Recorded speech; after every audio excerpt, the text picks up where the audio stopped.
Everybody was a genius in the market for the last few months, and then something happened. Something flipped, something changed that blew the top off the market. NASDAQ is now down 5.6%. Nvidia is now down 13%. Marvell is now down 17%. Micron's down 20. Google is down about 8. So what is happening in the market right now? Why is the market going down? Why are people freaking out?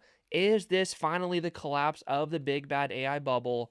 Or is this an opportunity to capitalize? That's what we're going to separate in this video right here.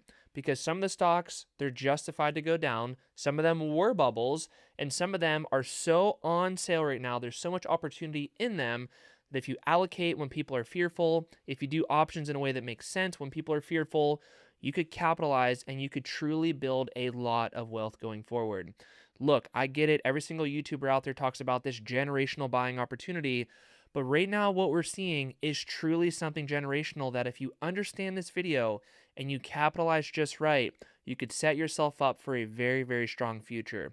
Okay, so looking at the fear greed index right now, we all know that Warren Buffett says when there's fear in the market, that's when you want to be bullish. And when there's greed in the market, that's not when you want to be super bullish, right? Because basically, when there's greed, everything's going to the moon. And when there's fear, things are falling and becoming cheaper, safer, and more compelling, right? So now that we're seeing the market finally take a little bit of a breather, we see a little bit of fear in the market. Not extreme fear, but a little bit of fear. So when we see this, this should make you excited and more bullish and ready to capitalize and bring your dry powder in off the sidelines to buy these great companies at good prices and do options in a way that makes sense.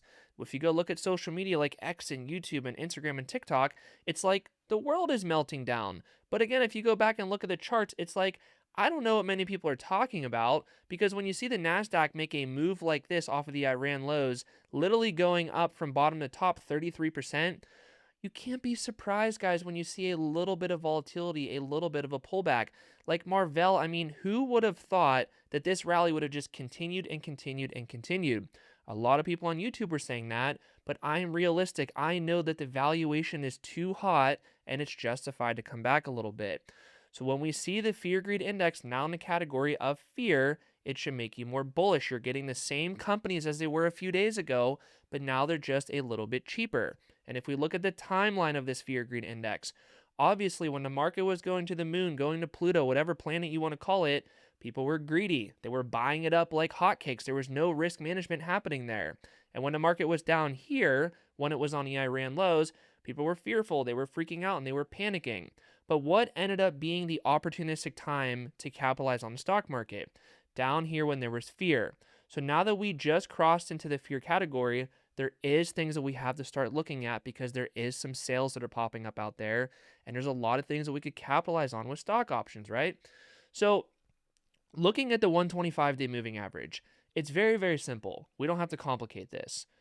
The orange line is the 125-day moving average. When the market is above it, it's stretched up. It's like a rubber band being pulled up. When you let the rubber band go, the market wants to gravitate towards that 125-day moving average. And when the market is stretched below it, when you let it go, ping, it wants to go revert back to the 125-day moving average. So that's one way to know if the market is overextended to the upside or overextended to the downside too. And I talk about so many times on this channel that the number one thing that moves the price of stocks in the long term is where the profits go. And a profit line often looks just like the 125-day moving average. So we get it. The market went up a little bit too much. We're now in the fear category. But really, it's like it's just a justified and healthy dip in the market, right? Like we were a little bit overextended and it's healthy to see a little bit of volatility. Now, we know that I talk about options a lot on this channel right here. Looking at the put call ratio is something that is critical to understand. This is not minutia. This is not, looking at things that don't actually matter. I'm here to keep it simple and look at the needle mover stuff and then how to capitalize in the stock market, right? Look at the put call ratio right now. It was down here at basically historic lows in the last year. Why was that? Because everybody was buying calls and nobody was buying put options. We know that people buy calls when they're bullish, right? But if you just look at what the market was doing, the market was setting to the moon, going to Pluto, right? And that's when most people were bullish, when it's least compelling to be bullish. You want to be bullish down here, not as bullish up here when the market got a little bit extended, right? So wouldn't you want to buy puts up here to protect your downside because reversion down to this line right here is more likely? And down here, you would want to go buy calls because reversion to the upside is very, very likely. But if you just go look at the put call ratio, it literally says the exact opposite. People down here are fearless because everybody is making money. People up here are panicking and freaking out. They're buying puts up here, they're buying calls down here. The exact opposite of what you should want to do in the stock market. So we're going to go through this of how to capitalize when option premiums get out of control and how you can make a crap ton of money with options in a very, very low risk way. Because look, I'm here to make money. You're here to make money. It's not really that complicated what we're trying to do here. We buy good companies for less than what they're worth, and depending on how bullish we are, we flow across the thing that I call as the bullish hierarchy. We're bullish, we go buy shares. We're super bullish, we go sell portfolio secured puts. And we're very, very bullish, we go buy call options, right?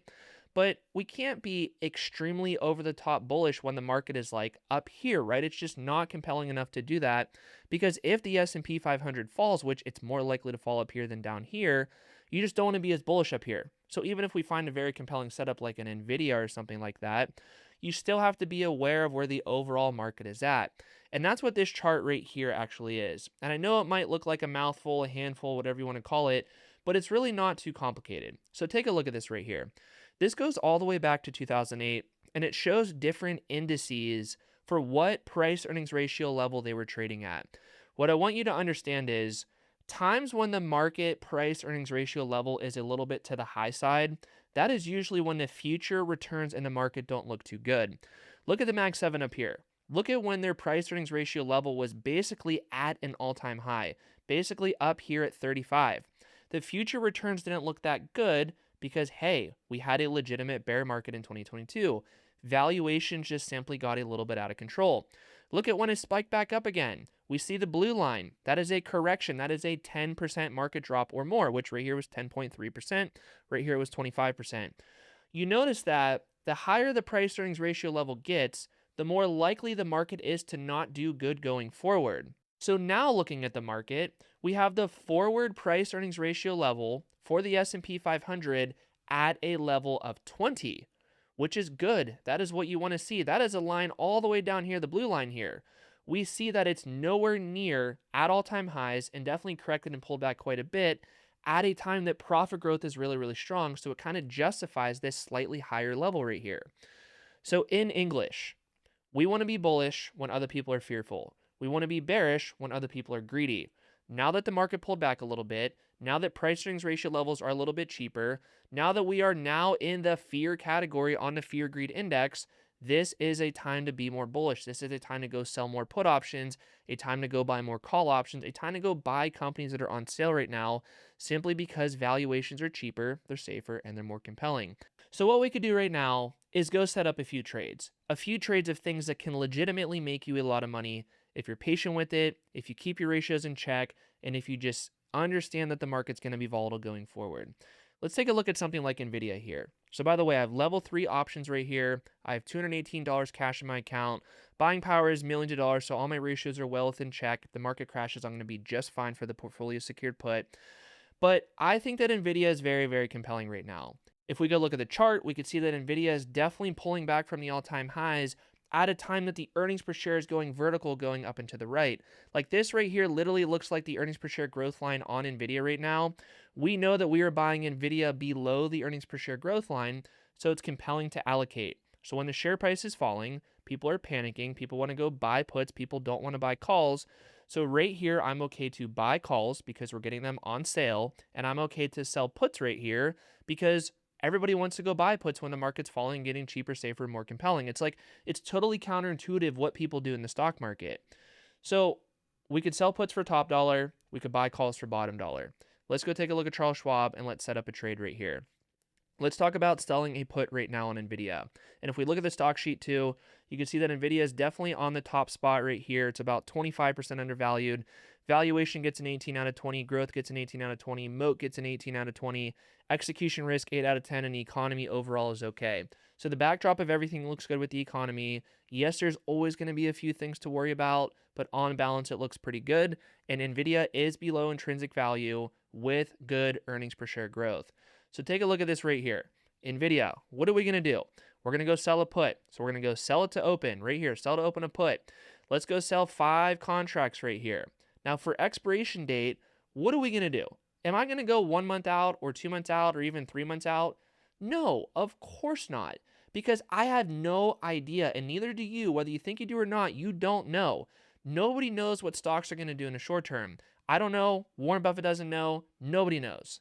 So why would I want to just use options, which all they are is a way to magnify something? Why would I want to magnify something that is unpredictable? I would never, ever, ever want to do that. So that's why I only do longer duration stock options. So let's go out to 6/16 of 2028. Now, this gives us about 2 years for our thesis to play out. 2 years for earnings per share to continue to grow and go up and to the right. We know that NVIDIA stock has been bumpy in the last 5 years right here. But what is not bumpy is their earnings per share growth. And when you basically plot this on top of this, the stock almost follows it perfectly in the long term. But in the short term, we get a little bit of a disconnect. Like right here, extremely good buying opportunity on NVIDIA. Right here, extremely good buying opportunity on NVIDIA. The little pullback that we're getting right now, very, very good buying opportunity on NVIDIA at a time that EPS going up and to the right, revenue up and to the right, and you're getting that for 35 times trailing earnings at a forward price earnings ratio level of 21, which is very, very cheap in my opinion. So this is a disconnect in the market, and I'm not claiming I know exactly what NVIDIA is going to do in the next month or two, but guess what? I don't have to know what it's going to do. I just know that when I'm buying NVIDIA for less than what it's worth, and I'm giving time for earnings per share to grow, I'm probably going to be okay if I'm patient on that trade. So 6/16/2028 is going to be the expiration date. Now, what strike price are we going to pick? Right now, NVIDIA at the time recording this video is 204. It doesn't matter when you watch this video. This is going to matter forever. But I usually like to go about 10% below for my strike price. So we'll just say it's $20 lower. So we're going to go sell a 180 put right here on NVIDIA. Okay. I'm going to pick up $31 per share in premium for selling this put option right here. I'm going to pick up about 15,000 bucks. My ratios are always going to be well within check so that even if my account crashes 50%, the account value of the Charles Schwab account is always going to be more than what I'm on the hook for to buy of NVIDIA shares. Because this right here is just telling me I have to buy 5 contracts, so each contract is 100 shares, so that I have to buy 500 shares for 180 per share anytime between right now and 6/16 of 2028. If I get the opportunity to buy them 2 years from right now for 180 bucks per share, please give me those NVIDIA shares. I would love it. But in the meantime, I'm going to pick up 15,000 bucks in cash flow, take some of that cash flow and go buy NVIDIA shares, and then go take some of that cash flow and go buy some call options on NVIDIA too. So now we're going to go buy to open. Let's say that we're going to go buy a couple call options right here. What are we going to do? Let's go to the same expiration date. What strike price do we pick? I like to go just barely out of the money because technically I am buying a worthless option contract, and you usually get a slightly better deal on that option contract versus if I would go in the money and it has intrinsic value at that point. So this contract right here has no value because this is allowing somebody to buy NVIDIA shares for $205 per share. That's what a call option is. But right now the current price is 204. So who's going to buy it from 205 from me when they could just go in the open market and buy it for 204? Nobody's going to want to do that, right? So I'm going to take part of that option premium. I'll spend it here. Maybe I'll buy 1 or 2 option contracts and I will go buy these calls and I will be patient and I will sit on them. And when I understand the revenue looks like this, EPS looks like this, the guidance that they just gave for the company looks very strong. Demand is off the charts right now. Just a little bit of negative sentiment in the market right now. That is only helping us get these option contracts at the best possible price. So what are we doing on NVIDIA? We see it's below the earnings per share growth line. We see that there's fear in the market. The sentiment is not good. So we're going to sell the put option for top dollar. We went to a 180 strike on that, and we picked up a lot of money in premium, so our break-even is going to be well down here. Meanwhile, EPS is going up and to the right, and we know that the stock is likely to follow that in the long term. Call options. We get it. The overall economy looks okay. Interest rates looks okay. The overall valuation level for the S&P 500 and NASDAQ looks okay. A little bit hot still on balance, but it's by no means a bubble, and we just got a little bit of froth out of the market when we had this little bit of a pullback right here. So doing this system for something like NVIDIA keeping your ratios in check and understanding it's going to be volatile. This is how I've been beating the market for over 12 years. This boring system of doing longer options, generating more cash flow when it makes sense to generate it, that is simply where the big money is made. So Nvidia is opportunistic right now. Micron is opportunistic right now. Google is opportunistic right now. AMD is still expensive in my opinion. Meta is cheap. TSM is basically at fair value. Oracle is becoming opportunistic right now. Same with Microsoft, same with Amazon. Robinhood is now getting into the buy category potentially. Apple is still a little bit expensive. MasterCard is a little bit expensive. Chase Bank is basically on the radar now. Palantir is still expensive. Salesforce is now cheap. ServiceNow is basically at fair value. Adobe is basically at fair value with a big question mark around how their moat is going to be, but they report earnings in a few days, so we'll see how that actually pans out. SoFi is now basically at fair value. So, everybody up here loved SoFi when it was going to the moon. People were buying calls up here, right? They were paying max dollar for calls. They did it all wrong. Up here, you don't want to do bullish magnification. That's all options are, is magnification. I don't want to do bullish magnification when, the theoretical earnings per share growth line looks like this. It's clearly overvalued right here, and it's clearly a little bit undervalued right here. So this was a bubble. The bubble popped, and now you want to be bullish down here when sentiment is in the tubes. Sentiment sucks. People pay top dollar for puts. I will sell them puts for top dollar. I will go 2 years out at a strike price below where we're at right now. And as long as EPS continues to go up and to the right, I will very, very likely be fine. But hey, if I get to sign a contract, fine, I'll be happy to do that. Or guess what I could do? I could just roll the contract down and out, right? So there's a lot of opportunity out there in the stock market right now. And a lot of these AI companies are trading at deep discounts to fair value, and they have very, very strong earnings per share growth. So when you sort, the good from the bad, the AMD is expensive, but it's a good company. The Palantir is expensive, but it's a good company. You don't do bullish magnification on those, and you don't really allocate bullishly to those just simply because they don't have enough margin of safety. So you separate the bad investments from the good investments, and you only focus on the good investments. You would be surprised how fast your portfolio grows going forward into the future. And one last thing, we go to this chart right here. We could clearly still see that the S&P 500 is just a touch above the earnings per share growth line. That does indicate the S&P is a little bit overvalued, but also understand that the S&P 500 earnings per share growth rate year over year is about 21.7%, and the average is about 10. So at a time that we have very, very strong earnings per share growth with a slightly higher than normal price earnings ratio level, this little disconnect rate here is not really as bad as what you actually think. So again, allocating to good companies for less than what they're worth, and if it's an extremely bullish setup like Nvidia and Meta and other companies, that I talk about in Discord all the time, you could allocate, and if you're patient, it's very possible you're going to make a lot of money. So that's the video right here. Like, subscribe, hype. Let me know if you got value in the comment section. And if you want to learn more about this option system right here, it will truly change your life. Watch this video right here, and I'll see you guys there.